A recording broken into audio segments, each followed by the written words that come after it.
Hey guys, any बात होगी 11th नान की एक्सप्रेस वीडियो में यहाँ आपका स्वागत है। लास्ट वीडियो में आपने देखा था कि कैसे बोटा और लीटा यहाँ पर बच के भाग रहे थे पहले तो डोहू से, लेकिन इसी बीच यहाँ पे कुछ ऐसा इंसिडेंट होता है जिसकी वजह से बोटा सामने निकल कर आता है कन्फ्रंट करने के लिए डोहू के किए गए अन्याय को रोकने के लिए, लेकिन उसके बदले में उसे काफी असोल्ट किया जाता है। बाद में उसे गद्दार घोषित करके उसके ऊपर फायरिंग तक की जाती है जिसे एंड मोमेंट पे कान्हा ने रोका था। लेकिन अब आगे क्या होगा ये देखने से पहले नीचे लाल बटन को दबा ले और चैनल को सब्सक्राइब कर और वीडियो में आगे बने रहें।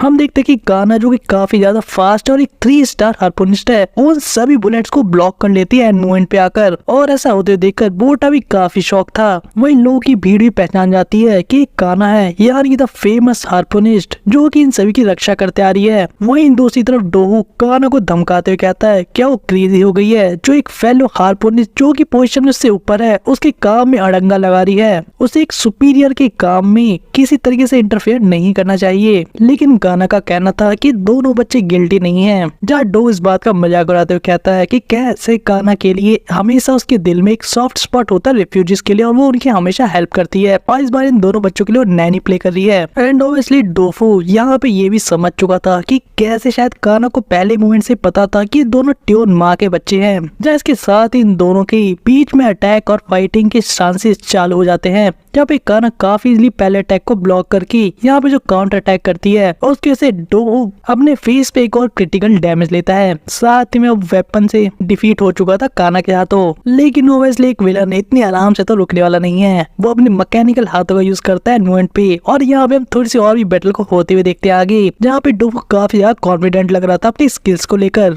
और उससे भी ज्यादा खुशी इस बात की थी कि कान्हा ने अपने असली रंग दिखा दिए, यानी कि वो भी एक गद्दार का साथ दे रही है। और यहाँ डोहू अपनी स्वॉर्ड निकाल के ये चीज घोषित कर देता है कि अब कान्हा को भी पनिश किया जाएगा। एंड ऑब्वियसली उसके इस ओवर कॉन्फिडेंस के पीछे का राज ये था कि चाहे कान्हा कितने भी स्किल क्यों ना हो या 3 स्टार हार्पूनिस्ट क्यों ना हो, जब इतने सारे हार्पूनिस्ट एक साथ उसके ऊपर अटैक करेंगे तो वो सभी से नहीं बच सकती। लेकिन कान्हा इन सभी को आउट स्मार्ट तब कर देती है जो अपने अटैक से एक छोटा ब्लास्ट करके इस रूम में पूरा अंधेरा फैला देती है। जहाँ डोहू समझ जाता है कान्हा यहाँ पे क्या करने की कोशिश कर रही है, और इसीलिए सबसे पहला ऑर्डर यहाँ के सभी एग्जिट को ब्लॉक करने का देता है। लेकिन ऑब्वियसली यहाँ पर कान्हा काफी ज्यादा फास्ट थी और वो काफी इजीली उन दोनों बच्चों और उस बैर को लेकर एग्जिट को क्रॉस भी कर लेती है। वहाँ पे खड़े एक हार्पूनिस्ट को नॉक डाउन करके साथ ही वो इन तीनों को ये हिदायत देती है कि अगर वो जिंदा रहना चाहते हैं तो कान्हा से काफी क्लोज रहकर उसे फॉलो करें। जहाँ जैसे जैसे इनकी टीम आगे बढ़ती है मल्टीपल हार्पूनिस्ट के सामने थे, जहाँ कान्हा की करके सभी को नॉक डाउन करती जाती है बिना किसी क्रिटिकल हिट के दिए। जहाँ बोटा इन सभी को जमीन पड़े काफी परेशान था, लेकिन कान्हा यहाँ पे वही सेम चीजें एक्सप्लेन करती है कि कैसे उसने अपने शॉट की फॉल्स एज यानी कि दूसरे हिस्से से नुकसान पहुंचाया ताकि सिर्फ बेहोश हो मरे ना। वहीं पे डूफ और उसकी टीम भी कान्हा को बाहर भागते हुए देख लेती है और उनका पीछा करने की कोशिश करती है, लेकिन उसी टाइम हम एक एरिया से यानी कि पास के गेट से देखते हैं लो लेवल ऑफिसर और काफी सारे लोगों को जो कि इनकी हेल्प करता है छुपने में। वही इस लो लेवल ऑफिसर को हम ये बोलते हुए देखते कान्हा से कि शायद उसका दिमाग खराब हो गया जो सीधे सीधे उस सभी हार्पूनिस्ट से टकरा रही है, लेकिन कान्हा के जवाब में बस इतना कहती है कि उसके पास कोई और चॉइस नहीं थी। साथ ही उस बैगर को कहती है कि उसके ड्रॉर में काफी सारे पैसे होंगे जिससे उसकी हेल्प हो सकती है। वही बैगर जाने से पहले बोटा के सर पे हाथ रख के रोने लगते कहते हुए कि मुझे नहीं पता था कि कैसे ट्योन के जो दोनों बच्चे हैं वो जीवित हैं, और वो इस बात को जान के काफी ज्यादा खुश है। और ये हमें जानने को मिलता है कि जितने भी लोग इन दोनों की मदद कर रहे थे वो सभी वो लोग थे जिनकी ट्योन ने कभी न कभी जान बचाई थी या हेल्प की थी। इतना ही नहीं, उस लो लेवल ऑफिसर के थ्रू में यही पता लगता है कि कैसे ट्योन माँ के बारे में शिप पर खुलकर बात करना बिल्कुल भी अच्छा नहीं माना जाता और लोगों को इसके लिए पनिश तक किया जाता है। लेकिन वो भी अंदर से काफी खुश है कि वो ट्योन के बच्चों से मिल पाया और आज वो उनकी हेल्प करके अपने हिस्से का कर्जा भी उतार पा रहा है। जहाँ इन्हीं सब चीजें कन्वर्सेशन के बीच में पीछे से डोहू भी अपनी बड़ी सी गन लेकर आ जाता है, जहाँ पर उस बैगर को तुम उन्हीं लोग के साथ गायब होते हुए देखते हैं। वही कान्हा दोनों बच्चों को लेके आग की तरफ भागने लगती है, लेकिन काफी क्लोज रेंज में होने की वजह से यहाँ पर कान्हा का बैग पूरी तरह से निशाने पे था यहाँ पे डोवो के गन के, और डोवो भी खुशी था कि वो कान्हा को फाइनली अब कैप्चर कर लेगा। लेकिन इससे पहले ऊपर से काफी सारा मलबा नीचे गिरता है, जहाँ हम देखते हैं जेसीबी मशीन के ड्राइवर को जो कि माफी मांगता है गलती से उसका हाथ स्लिप कर गया। जहाँ ऑब्वियसली डोव इस चीज को देखकर उसे काफी धमकाता है, लेकिन हमें पता लगता है कि वो इंसान एक्चुअल में हेल्प कर रहा था इन लोगों की। और इस पॉइंट तक बोटा को भी क्लियर हो चुका था कि यहाँ पे कोई भी उसके फादर उससे हेट नहीं करता। इसका मतलब उसके फादर कोई बुरे इंसान नहीं थे एंड ऑब्वियसली कान्हा उन्हें प्रोटेक्ट भी कर रही है अपनी जान को दांव पर लगा के। लेकिन बोटा इससे पहले राहत की सांस ले पाता उससे पहले इनके ऊपर निडल से अटैक कर दिया जाता है जो कि ऊपर फ्लोर से आ रहा था। और यहाँ पे बोटा इस चीज से डरता कि उसे काफी ज्यादा डैमेज लगा। हम देखते हैं कान्हा अपनी बॉडी से इन दोनों को प्रोटेक्ट कर लेती है। जब बोटा यहाँ पे कान्हा को घायल होते देखकर एकदम इमोशनल हो जाता है, रोने लगता है। ये कहते हो कि आखिर तुम हमारी हेल्प कर ही क्यों रही हो इतना ज्यादा घायल हो गए, और उसे आई एम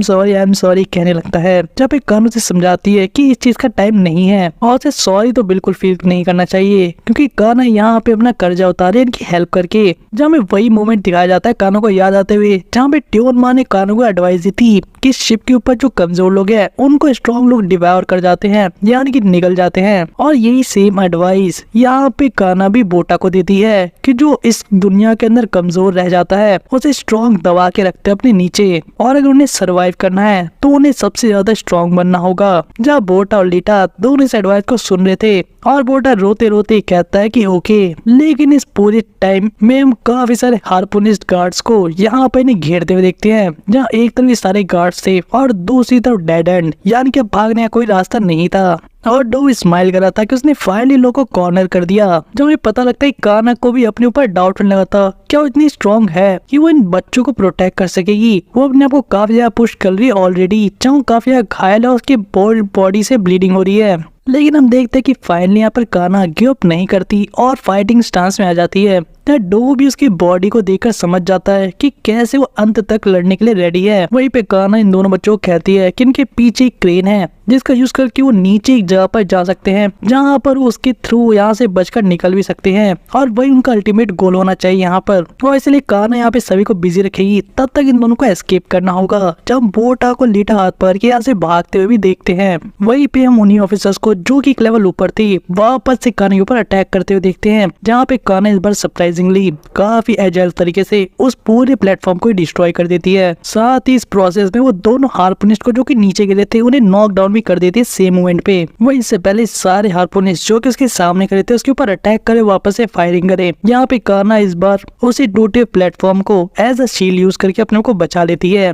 जब डोफ उस चीज को अपने शॉट से तो हिस्सों में काट के रख देता है, लेकिन सरप्राइजिंगली उसके पीछे कान्हा होती ही नहीं क्योंकि उनके ऊपर से स्विंग करके अटैक करती है, जहाँ पे डोफो काफी मुश्किल से अपने मैकेनिकल हैंड की वजह से बचता है एंड मूवमेंट पर। लेकिन कान्हा के फॉलो अप अटैक से कोई भी हार्पूनिस्ट यहाँ पे नहीं बच पाता। हम मल्टीपल हार्पूनिस्ट को यहाँ पे नॉक डाउन होते हुए देखते जमीन पर, यहाँ तक कि किसी के अंदर इतनी हिम्मत नहीं थी कि कोई 1-to-1 भी फाइट कर सके क्योंकि सभी को लग रहा था कि कोई ह्यूमन नहीं बल्कि एक मॉन्स्टर है जो उनके सामने फाइटिंग कर रही है। वहीं पे डोफो यहाँ पे काफी प्रोवोक करने की कोशिश भी करता है कान्हा को, एक कहकर कैसे वो फोर्स ऐसे सिर्फ लोगों को नॉक डाउन कर रही है और ऐसे लोग कभी भी काफी ऊपर तक नहीं जा सकती, ना ही वो प्रोटेक्ट कर सकती उन चीजों को जिससे वो प्यार करती है, क्योंकि उसका रिजॉल्व पूरा क्लियर नहीं है कि आखिर वो किसी भी हद तक जा सके किसी को प्रोटेक्ट करने के लिए। जब कान्हा भी इस बात को सुनकर अपनी फाइटिंग स्टांस और साथ ही अपनी शॉट को भी चेंज कर लेते कह के कि अगर ऐसा ही है तो अभी से मैं तुम सभी को एज अ लेविथनान ट्रीट करूंगी,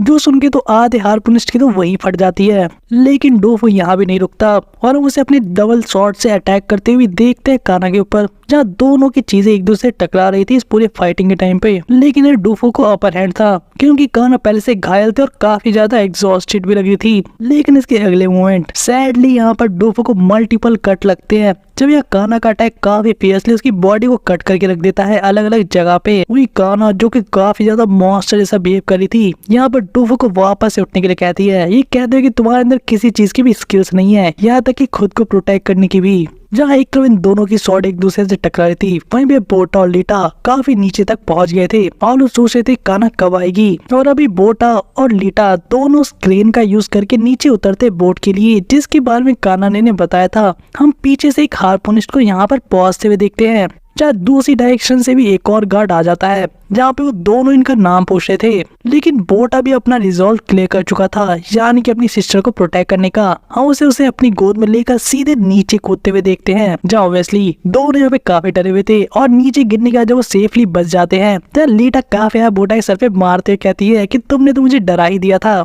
जहाँ एक तरफ एक ऑफिसर क्रेन को रोकने के लिए जाता है, वहीं पे दूसरा ऑफिसर इन दोनों को नीचे जाते हुए देख रहा था। और यहाँ पे हम लीटा को आग चिढ़ाते हुए भी देखते हैं जीप निकाल के इस ऑफिसर को कि कैसे दोनों बच के निकल गए। लेकिन अगले मोमेंट वो मॉन्स्टर यानी कि वो गार्ड नीचे कूद जाता है दोनों बच्चों के सामने, और इनका फेस तो देखने वाला था जो अभी थोड़ी देर पहले तक इस ऑफिसर को टीज करके चिढ़ा रहे थे। हाँ, उनके सामने वो ऑफिसर खड़ा है और ये ऑफिसर इन दोनों के ऊपर अटैक कर देता है क्या कि होपफुली तुम दोनों मुझे ब्लेम ना करो क्योंकि मैं सिर्फ ऑर्डर्स को फॉलो कर रहा हूँ। इसी पॉइंट पे आज के एक्सप्लेनेशन वीडियो को यहीं ओवर करते हैं, जहाँ आपको देखने को मिलेगा कि आखिर बोटा और लीटा क्या होगा, क्या वो लोग सर्वाइव करेंगे या ये ऑफिसर उनका काम तमाम कर देगा, वही काना क्या एस्केप कर पाएगी इन बच्चों को प्रोटेक्ट करते हुए। इन सभी के आंसर आपको मिलेंगे आने वाले वीडियोस में सिर्फ और सिर्फ इसी चैनल पर। तो मेक श्योर करें कि आप नीचे लाल बटन दबा के चैनल को सब्सक्राइब कर ले और चैनल को फॉलो करें। साथ ही में आप बेल आइकन को ऑन करके नोटिफिकेशन भी पा सकते हैं जल्द से जल्द। अगर आप हमें हेल्प करना चाहते हैं तो आप सुपर थैंक्स के बटन को भी यूज कर सकते हैं। तो इस वीडियो को लाइक करके हमें ज्यादा सपोर्ट भी दिखा सकते हैं। साथ ही अगर आपके ओपिनियंस किसी तरीके से हमें दिखाना चाहते हैं तो आप कमेंट्स हमें से बता सकते हैं। तो मिलते हैं आपसे नेक्स्ट वीडियो में।